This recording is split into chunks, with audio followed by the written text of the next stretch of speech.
Hello everyone, welcome to this channel. कैसे हैं आप सभी और कैसी चल रही है आपकी पढ़ाई। आई होप आप सभी बहुत अच्छे होंगे और आपकी पढ़ाई भी बहुत अच्छी चल रही होगी। तो आज की इस वीडियो में हम टिश्यू का रिवीजन करेंगे। तो बिना किसी देरी के स्टार्ट करते हैं आज की वीडियो। तो सबसे पहले हम शुरुआत करते हैं टिश्यू की डेफिनेशन से कि टिश्यू होता क्या है। A tissue is a group of similar cell that work together to perform a specific function.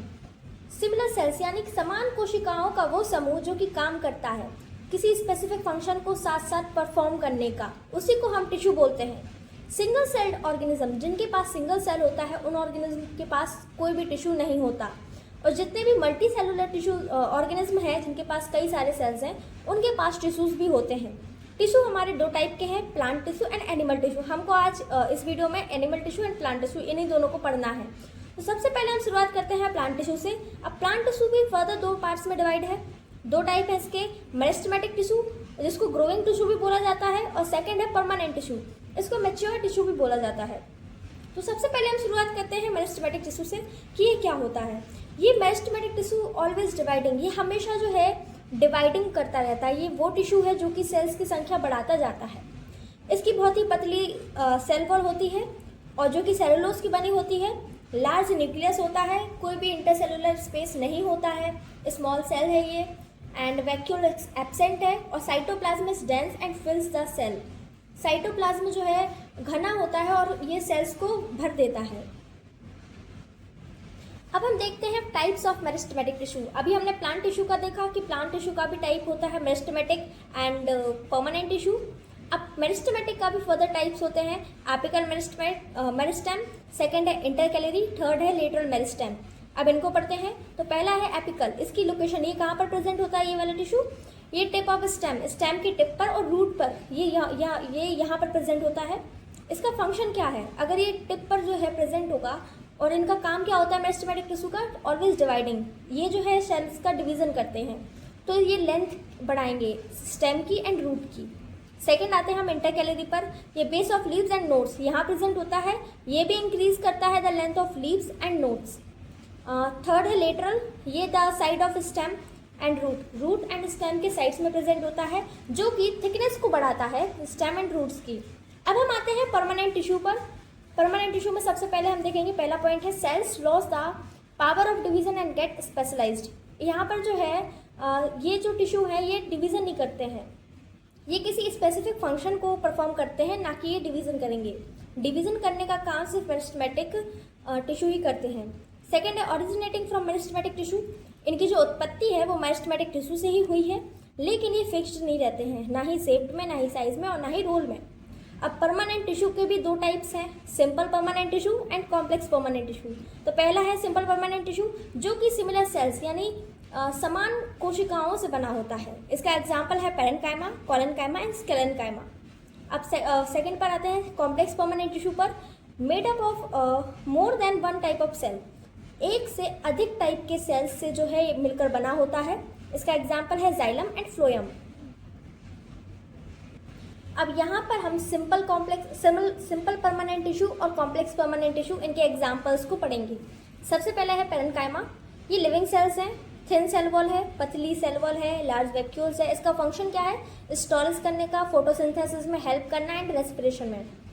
Second आते हैं कोलेनकाइमा।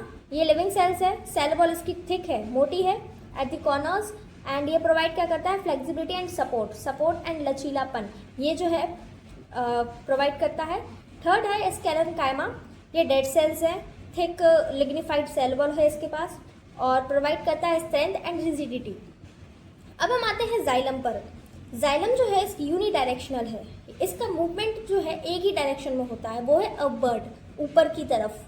और इसका फंक्शन क्या है, ये क्या काम करता है, function transport of foods, transport of water and minerals, पानी और जो मिनरल्स हैं उनका जो है ट्रांसपोर्ट करता है ये जाइलम प्लांट्स में। कंपोनेंट, इसके कंपोनेंट्स भी हैं, tracheids, vessels, xylem fibre and xylem parenchyma.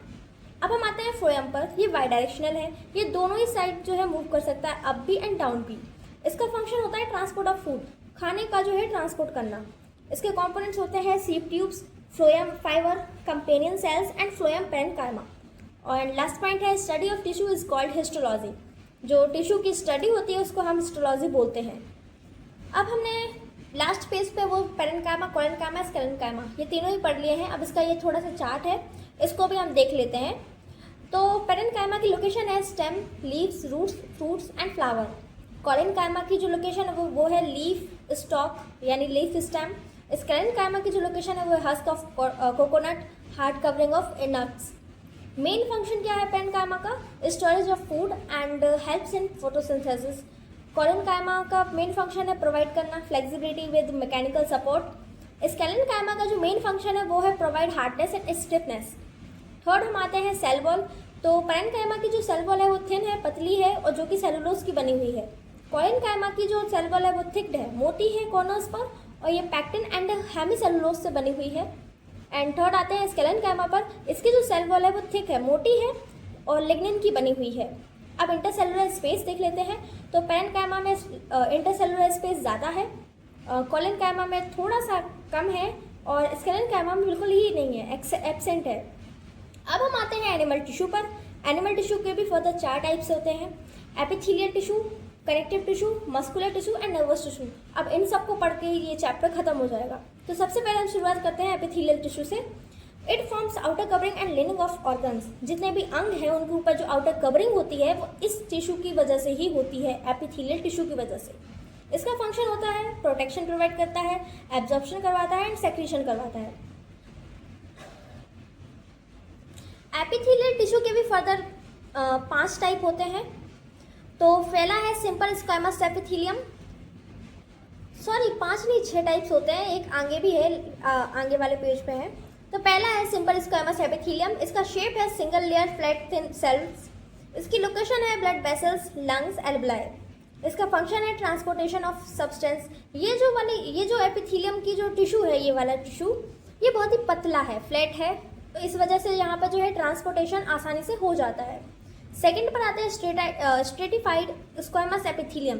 अब यहाँ पर एक लेयर नहीं है, मल्टीपल लेयर्स हैं। तो अब जो है मोटी हो चुकी है, ये जो टिश्यू है ये मोटा हो चुका है, इस वजह से यहाँ पर ट्रांसपोर्टेशन तो नहीं हो सकता, ये प्रोटेक्शन प्रोवाइड करता है। इसका फंक्शन है प्रोटेक्शन।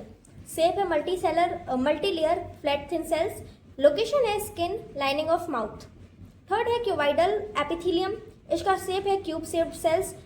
इसकी लोकेशन है lining of kidney, tubules, duct of salivary gland. इसका फंक्शन है सेक्रेशन फिल्ट्रेशन, जो सेक्रेशन होता है उसका फिल्ट्रेशन कराना, मैकेनिकल सपोर्ट प्रोवाइड करना। फोर्थ पर आते हैं तो कोलमनार एपिथेलियम। इसका शेप जो है टॉल पिलर लाइक सेल्स होता है, बिल्कुल खड़ा स्तंभ की तरह होता है इसका शेप। इसकी लोकेशन ये कहाँ प्रेजेंट होता है? इनर लाइनिंग ऑफ इंटेस्टाइन, जो इनर लाइनिंग होती है ना आंतों में, वहाँ पर ये प्रेजेंट होता है। इसका फंक्शन होता है एब्जॉर्प्शन। फिफ्थ पर आते हैं तो सीलिएटेड कोलमनार एपिथेलियम। ये इसका जो शेप है वो होता है कोलमनार सेल्स विद सीलिया। सीलिया जो है हेयर लाइक प्रोजेक्शन का स्ट्रक्चर होता है, जैसे आपने नोज में देखा, नोज में सीलिया होता है, हेयर लाइक स्ट्रक्चर। इस वजह से जो है ये सारी जो है ना डस्ट है उसको ट्रैप करता है। इसकी लोकेशन है रेस्पिरेटरी सिस्टम। रेस्पिरेटरी सिस्टम में जितना भी म्यूकस वगैरह हो जाए तो उसको जो है सीलिया ही बाहर निकालती है बॉडी से। इसका फंक्शन क्या होता है? Cilia move and push the mucus forward to clear it.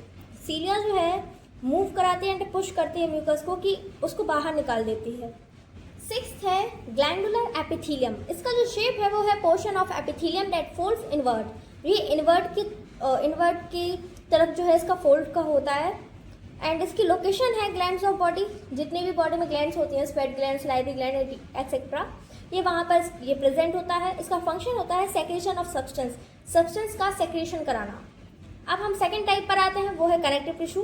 Connective tissue connect करता है, सपोर्ट करता है, वाइंड्स करता है, प्रोटेक्ट करता है different parts of the body.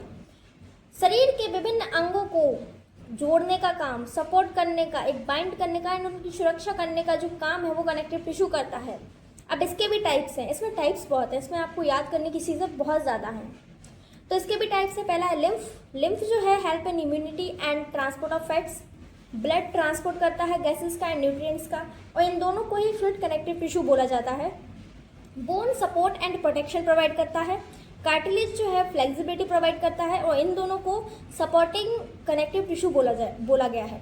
Loose connective tissue किसको बोला गया है? पहला है एरियोलर टिश्यू एंड सेकंड है एडिपोज टिश्यू। एरियोलर टिश्यू क्या है? फाउंड एरियोलर टिश्यू जो है ये कहाँ पाया जाता है?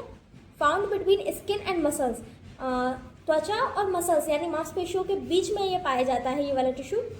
इसकी जो फंक्शन है वो है packing, support and repair. Second है एडिपोज टिश्यू, ये स्टोर करता है फैट्स को। ये कहाँ पाया जाता है? Under skin, around kidneys and heart. Skin के अंदर पाया जाता है, किडनीज और हार्ट्स के आसपास पाया जाता है। एंड अब हम आते हैं टेंडन पर, ये भी एक टाइप है। ये कनेक्ट करता है मसल टू बोन्स, बोन्स हड्डियों को और मांसपेशियों को जोड़ने का काम टेंडन करता है। लिगामेंट हड्डियों से हड्डियों को जोड़ने का काम लिगामेंट करता है और इन दोनों को ही डेंस कनेक्टिव टिश्यू बोला जाता है। आते हैं third type of animal tissue, that is muscular tissue. ये रिस्पॉन्सिबल होता है मूवमेंट के लिए। इसके भी टाइप्स हैं, skeletal muscle, smooth muscle and cardiac muscle. जो स्केलेटल मसल है ये मसल रिस्पॉन्सिबल होती है फॉर वॉलेंट्री एक्शन और स्ट्रेटेड होती है, मतलब अनब्रांच्ड मसल, कोई भी ब्रांच नहीं होती है इसमें, ये बिल्कुल सिंपल सीधी होती है, इसमें कोई भी ब्रांच्ड नहीं होगी। सेकेंड है स्मूथ मसल, ये इनवॉलेंट्री एक्शंस के लिए रिस्पॉन्सिबल होती है और नॉन स्ट्रेटेड है, मतलब इसमें ब्रांच्ड है। एंड थर्ड है कार्डियक मसल, इसके नाम से ही आप समझ जाओ कार्डियक वर्ड जहाँ आ जाए तो वो हार्ट से रिलेटेड होता है। ये इनवॉलेंट्री एक्शन के लिए रिस्पॉन्सिबल होता है और स्ट्रेटेड होता है और हार्ट में प्रेजेंट होता है। एंड लास्ट टाइप जो है वो है नर्वस टिश्यू। ये भी हमने पूरा नर्वस चैप्टर पढ़ लिया है, तो ये तो क्या ही चीज़ है, टिश्यू है। तो ये कहाँ पाया जाता है? ब्रेन में, स्पाइनल कॉर्ड एंड नर्व्स में। ये न्यूरॉन्स से बना होता है। इसका फंक्शन होता है ट्रांसमिशन ऑफ इम्पल्स को ट्रांसमिट करना। Nervous tissue has maximum sensitivity, nervous tissue के पास मैक्सिमम सेंसिटिविटी होती है। तो आज के लिए इतना ही। आई होप आप सभी को समझ में आया होगा। Thank you that all for this video. मिलते हैं नेक्स्ट वीडियो में एक नए चैप्टर के साथ।